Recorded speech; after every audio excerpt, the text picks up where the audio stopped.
my name's Annette, and you might know me on social media as Nettersplays. Well, today I'm going to go over the games that I acquired and my first impressions of them for the month of October. So I managed to get 11 games, and out of those 11 games, I managed to play 9 of them, so that's really good. I didn't get to play 2 of them, but that's okay. I'll just give you my first initial impressions of them as far as the artwork and such, and then I'll get into detail on the games that I did get to play. So let's get to it. So the first game I'm going to talk to you about is this game called Notre Dame, and it's by Stefan Feld. And if you don't know already, I'm a big Stefan Feld fan, and I'm glad to add this one to my collection. So this is a card-based game where you're picking actions on the cards and you're hiring people in the city of Paris and you're trying to kind of upgrade your prestige. It's pretty familiar to other Euro games that I've played as far as that kind of description, but one cool thing that I thought was neat about the game were these big huge boards or tiles. And so according to the number of players, which it plays 2 to 5 players, you pick out a certain amount of these and then you lay them out in a certain array. And then you play with that board. So it's a modular board depending on players. So I thought that was really interesting. And so I don't have too much to say about it, but I am looking forward to trying it out. So that is Notre Dame. So another game that I didn't manage to play, but I got in October, is this game called German Railroads. Now, this game is an expansion to an already great game that I love, which is called Russian Railroads. And Russian Railroads is an engine builder game, literally, and actually mechanically, because it builds up a bunch of points throughout the game. And so you start off slow with a certain amount of points that you're accumulating at the end of each round, and then by the end of the game you're just blowing up the whole board with a ton of points. So yeah, I wanted to add more to it, and plus everyone on Twitter and everywhere they were all telling me that, you know, I should definitely invest into German Railroads if I like that game. So I acquired this because of that, and also because this will actually incorporate a solo play. So I'm looking forward to trying the solo player on this game.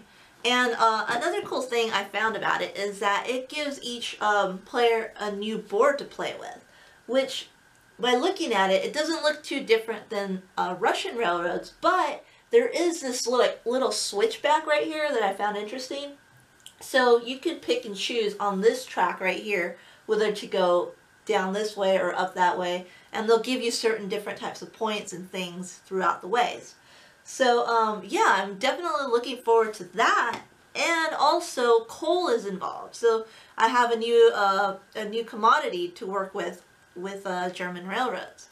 So yeah, I'm really looking forward to this game and adding this expansion to my already great Russian Railroads game. So yeah, I'm looking forward to trying this out. So the next couple of games are games that I actually did manage to play throughout the month of October. So the first game that I'll talk to you about is this game called Why First.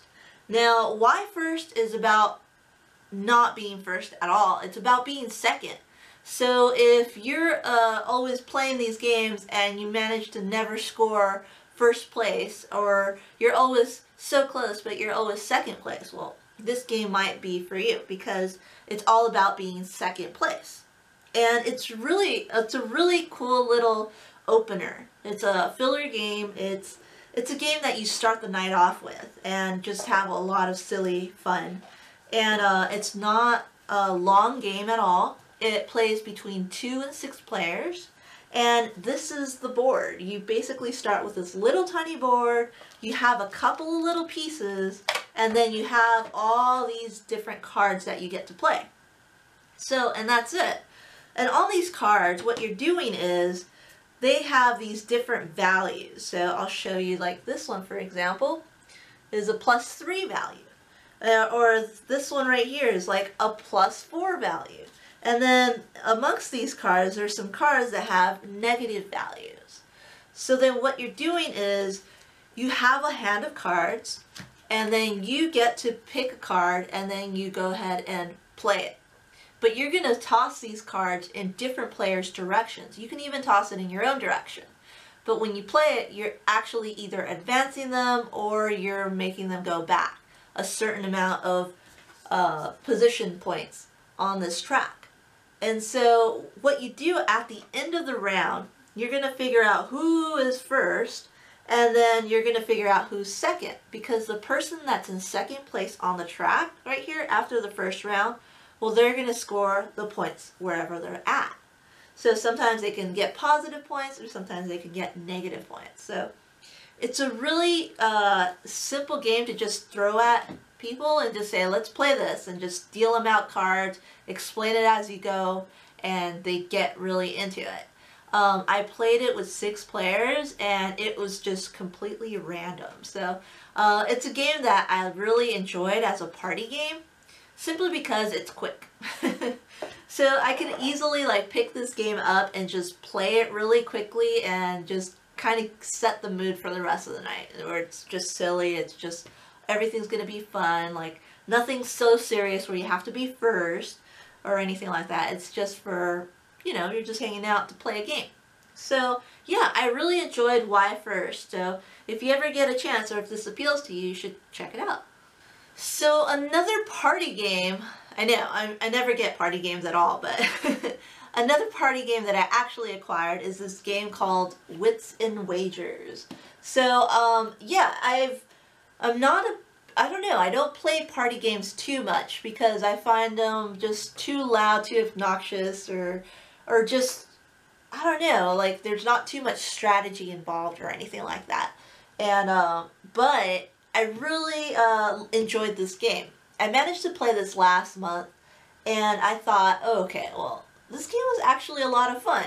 And this game is about, it's a trivia game, but it's not about you knowing the answers. It's about you making bets on who you think knows the answers, or who you think is the closest to. It's kind of like Price is Right, pretty much. So if you're a fan of The Price is Right, well, you might be a fan of Wits and Wagers. So I liked the game a lot, and I picked it up because I enjoyed it.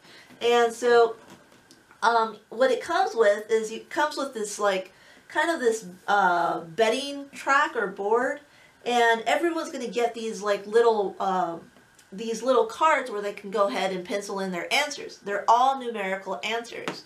And so everyone's going to have these cards that have, or one person's going to go ahead and read the question, and everyone's going to try to figure out who knows the answer, or write down an answer that they want, and see who can get closest to it. So that's the first phase, is writing down your answer. The second phase is putting chips. So you're going to be making bets or wagers on who you think is the closest to the correct answer, without going over, of course. And so you're kind of making all these guesses. It's all time. Everyone usually has a good time with this game. So yeah, I really enjoy this party game, which is a real treat. So if this appealed to you, you should check it out. It's called Wits and Wagers. So another game that I managed to get that is actually an expansion is this game called Mystic Vale, Vale of Magic. So this game right here is an expansion to an already great game that I really enjoy. Mystic Vale is a really odd game where you have these clear cards, and you get to put them into sleeves, and then you are crafting what is on the card. It's really interesting. And so I managed to pick up the expansion. And the cool thing about the expansion is that it adds more cards to the game. It doesn't change anything about the game itself as far as how to play it, or any added bonus or variant or anything like that. It's just cards. So I've managed to play this game a couple times, but because there's so many cards that are in the game already, and also you're adding more to it, I haven't been able to just look at all the cards involved with the game. So I'm still trying to formulate my opinion and trying to figure out whether I liked it or not. But just for it being a box of just added cards to your already base game, I think it's a really great just component, or a good addition to an already great game that already needed the cards. So, I mean, In one way, I wish these would have been added to the base game already instead of just being a separate box. But for what it is, I mean, I've really been enjoying it so far. I'm just really looking forward to kind of looking at more of the cards and seeing how they're played throughout the game a little bit more. So yeah, this is Mystic Vale, Vale of Magic. So another game that I managed to get and play this month is this game called Lotus. Now, Lotus, as you can see already, is a beautiful game. It's really pretty. I love the cover art on this. And it's really interesting because it's a game where the cards themselves are actually, you're creating these flowers. So it's really pretty on the table when you're playing this game. But the mechanics of it is you're just basically set collecting. You're putting down cards in front of you. You're creating these flowers on the table. If you complete the flower, well, you get to keep it based on how much control you have over it. Because of course, you're playing as these little bugs. So let me show you this cool little, this is a little ladybug beetle. And you also have these other little bugs like this dragonfly right here. I don't know if you can see that, but you got these cute little bugs that you get to plant on your flowers. So for example, you'll have a card that's shaped like this, and then what you do is you put another card on the highlighted part, and then you keep on doing that until you form a flower. And so if you complete this, and if you have points or bugs on them, you'll get to keep the flower. And then whoever has the most points or flower petals at the end of the game wins. It's a really simple game to introduce. It's a little cutthroat. I've played it with like 2, 3, and 4 players. And yeah, it really appealed to me a lot. It's really pretty. It's a game that's really casual and really nice to play with. And it's not something where you're going to break your head over. It's just a really nice casual game that you can play and have a lot of fun and just looking at the cards themselves and just interacting too casually with other players. So yeah, if you haven't heard of this game, you should definitely check Lotus out. So the next game I got off a Kickstarter, and I think it's really beautiful. It's called Karmaka. It's a 2 to 4 player game. It plays in about 30 minutes or so. It's card based, but what I really enjoy about this game, besides the artwork itself, is the gameplay, what it's based off of. It's based off of karma. So whatever goes around comes around is pretty much what this game is based off of. So you have these different cards that you're playing with. There's different types. There's these red cards, which are kind of like spiteful vengeance. You play those against your opponents. You also have these type of blue cards, which are beneficial towards you. And also these green cards, which could be good or bad too. So you have these wild cards as well. So the artwork on these are really pretty, and what you have on these cards are basically the number values on them. You play them for their value, or you can play them for their ability. Now, some of these cards have special abilities where you're kind of attacking your opponent, but if you play it for its ability, say if I play this spiteful card, it says ruin 2 random cards from a rival's hand. So if I do something really bad like this to my opponent, then they are given the option after I use it to either keep that card for themselves for the next round, or to just go ahead and say, no, I pass. So, so if you play a bad card on your opponent, a really mean card at least, then that opponent is given the option to play it, potentially play it against you next time. So it kind of gives you that feeling where, oh, should I play it against them? Because it's good for me, but then I'm offering something really good for them as well. So you're kind of left in this bind where you're trying to figure out, you know, is it really worth playing the ability or not? So in this game too, what you're trying to do, which is a really cool idea as well with the concept of karma, is that you have this karmatic ladder that you're climbing, and you have, of course, these little Buddhist meeples that you start off at the bottom as a dung beetle, and then you move your way up the karmic ladder. And eventually, you'll try to find transcendence on the top. So what you're doing is you're trying to gain certain values. If you obtain that value at the end of the round, well, you move up. And then whoever reaches 7, the value of 7, will reach Transcendence and win the game. So I thought it was a really cool concept, and I got to play it as a 2-player game, and it was really good. Actually, I really enjoyed it. It's a lighter casual game, but it also has this little twist with the card play, and so I really enjoyed it. I'm kind of curious to see how well it plays with maybe 3 or 4 players. You can actually play a card towards someone else, and how that kind of flows with all the other players themselves. So I'm interested in playing this one with more players. So if that sounds appealing, you should definitely check out Karmaka. So another card game that I managed to acquire and get to play is this game called Xenon Profiteer. Now, Xenon Profiteer has a really unique kind of theme to it. It's a game that's based off of chemical engineers. So each player is a chemical engineer who has found a way to extract xenon from air. So xenon is a really valuable, important element that's found in air, and it's really hard to distill or extract on its own, and it's used as a new form of energy.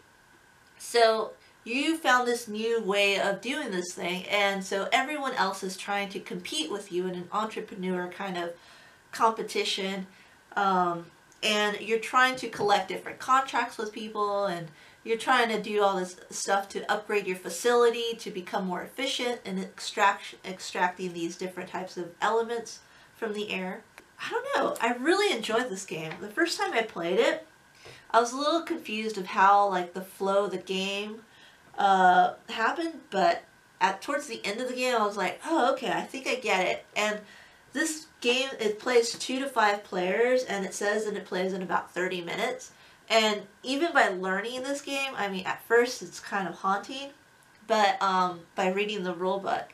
But after reading the rule book and kind of seeing how it flowed, then by the end of the game you really understand it. And it did actually take 30 minutes. So it's a game you can easily learn, and you can easily figure it out, but by the end of the game, it's kind of caught your interest, and then you're like, oh, okay, I wonder how to play next time that I know how to play the game well.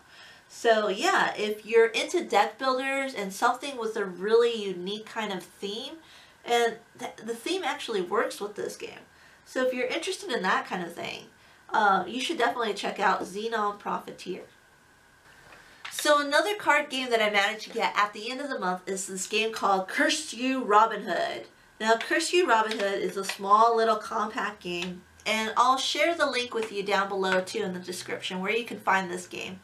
But basically, this game is all about trading goods.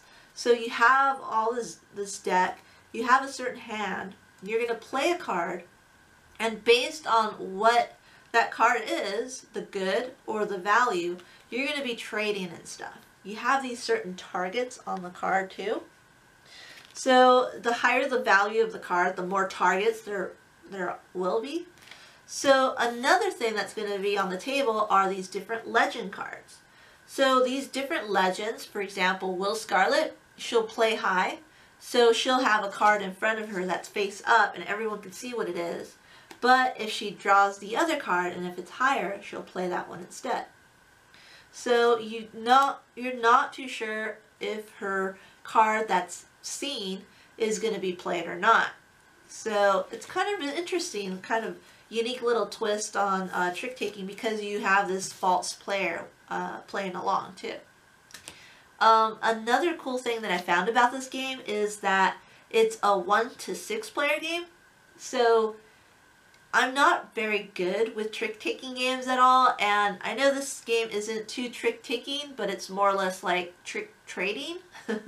Because what you're doing is, instead of taking cards from everyone's just trading cards with one another. And so you're collecting all these different types of cards because you match with someone else's card that you played. So if you match, say they have a 5 and you have a 5, you're just going to trade with them. Or if you have the lowest value and they have the highest value, well, you're going to trade with them.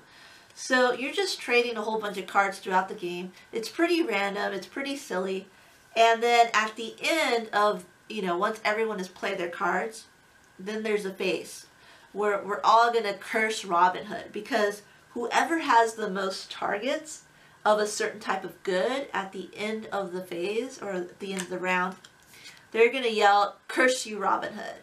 And they're going to yell, "Curse you, Robin Hood," because of course Robin Hood likes to steal from the rich and give to the poor. So if you have too many targets on your head of a certain good, well, all the cards are going to go away. So you can't add those points to your hand or to your score. So yeah, it plays a really interesting twist where you don't want to get too many targets on your head, because you'll be cursing Robin Hood at the end of the game. But yeah, it's a really cool like trading kind of mechanism, and I really enjoy it because of the solo play too. So it plays 1 to 6 players, and it has a solo variant to it, so which is good for me because I suck at trick-taking games, and this is a good way for me to practice and kind of learn how to play this game a little bit better, so that next time anyone plays this game with me, then hopefully I won't suck that bad. So yeah, if you're interested in getting this game, I'll leave a link down below where you can find it, but that is Curse You, Robin Hood. So another game that I also managed to get is Imhotep. So I got Imhotep because I heard this is a really cool, cool little game that I can play that's not too hard, that's easy to introduce to people. And it also has a variant where you can make it a little bit difficult, a little bit more advanced too. So these are the cubes that come in the game. And I don't know if you can see that, but they're pretty chunky. So these are probably like the biggest cubes I've seen in a game. But what you're doing with them is you're basically an architect in Egypt, and you're trying to build these different pyramids, these different monuments throughout Egypt. To do so, you have these different ships. So you have these ships right here where you can put your cubes on them. So once you place a cube on a ship, you can place it on the front, the back, or wherever you want in the middle. Once you place it, there it is.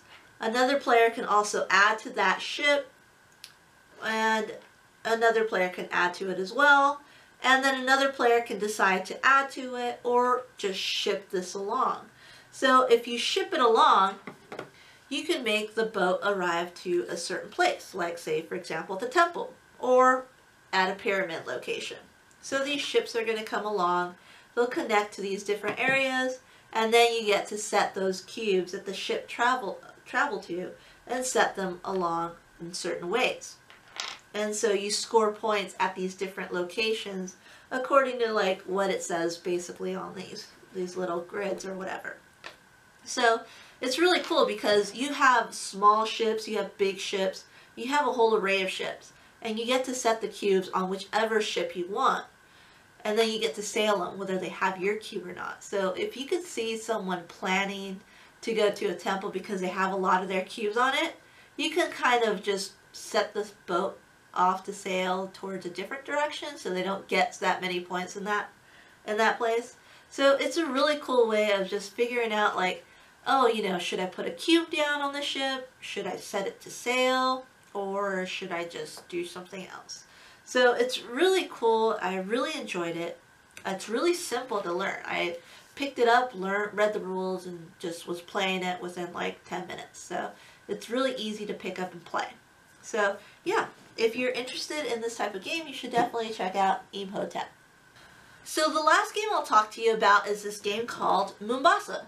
Now, Mombasa is by Alexander Pfister. It's a 2 to 4 player game, and I've really been enjoying his games a lot. This is a game that's a little bit more heavier. It's a game that is a little complex. It has a lot of strategy in it, and so if you're looking for something that's really breaking your head and that you really enjoy that, you should look into this game. But what I first really enjoyed about this game right off the bat is the rulebook, where it actually acknowledged the theme. So the theme of Mombasa is pretty much the theme of colonization. It talks about the colonization of Africa and about the exploitation that happened too. So it doesn't want to focus in that direction. It wanted to just make a game about that era. But what I liked about the rulebook is that it actually acknowledged it in the sense that it knows that the history of Africa is a lot based upon a lot of the colonization exploits that happened there in history. So not only did it just turn a blind eye and just say, okay, it's about colonization and slavery and, you know, the whole diamond market, and a lot of bad things happened there. And so during that time. And so instead, what this game did is it actually said, you know what, like, it did happen and it's unfortunate, and we're not trying to show you the exploits too much and not make the whole game based upon that. But also, if you're interested in following more or learning more about what really happened and learning more about, you know, all the exploitation that colonization has brought, well, it showed you that, you know, you should actually read some textbooks. So it actually led to some references there. So it didn't just like, just go ahead and shy away from that topic, which could be really heavy itself. So that's the first thing that I really liked about the Mombasa, is just the acknowledgement of the theme. Now, the game itself is, well, here's the board, and it is about colonization of Africa. And so what you're doing is you have all these different companies that are kind of expanding about Africa.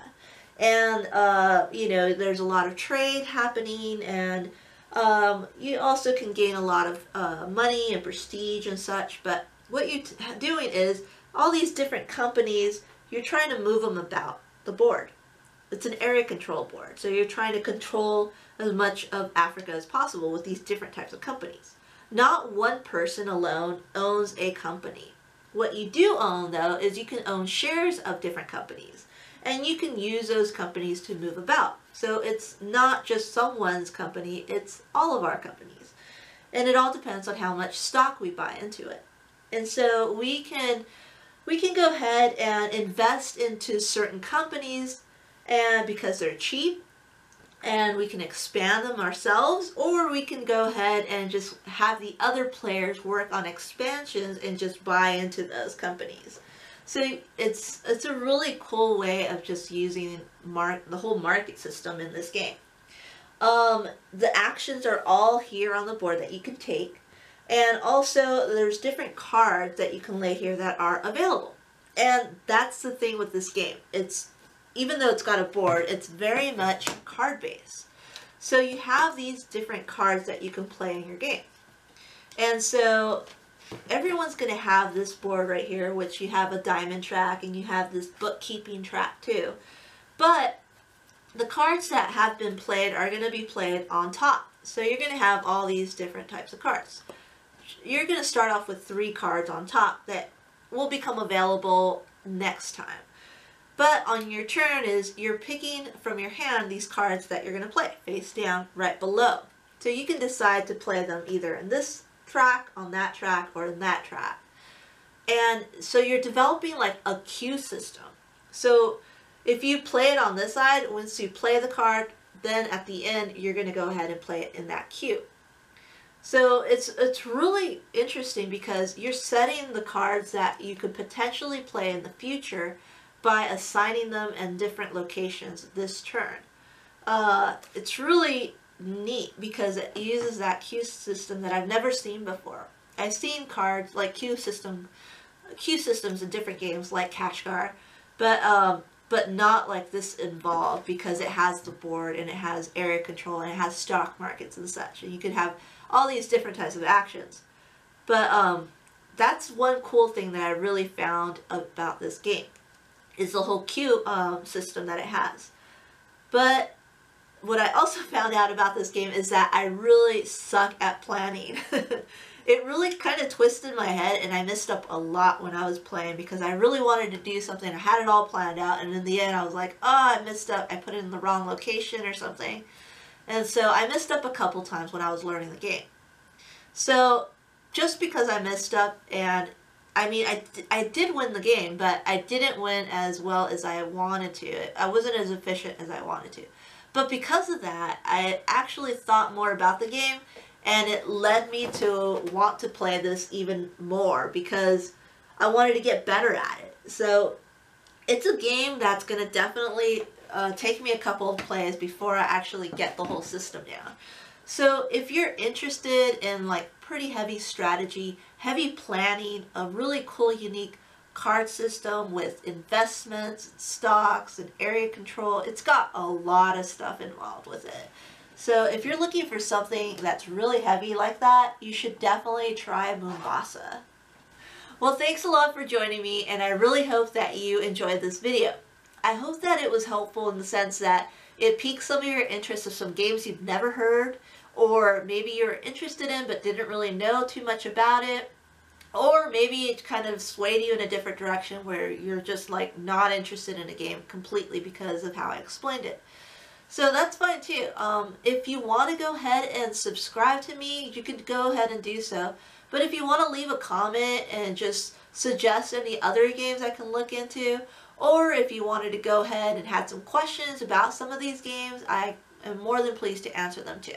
So again, you can follow me on Twitter, I'm on Instagram, on Facebook. I'm also part of Meeples Included too, and you can also follow me with the Instagamers Network. So all the information is down below in the description as well as at the end of the video. So thanks a lot for watching, and I'll see you next time. Bye.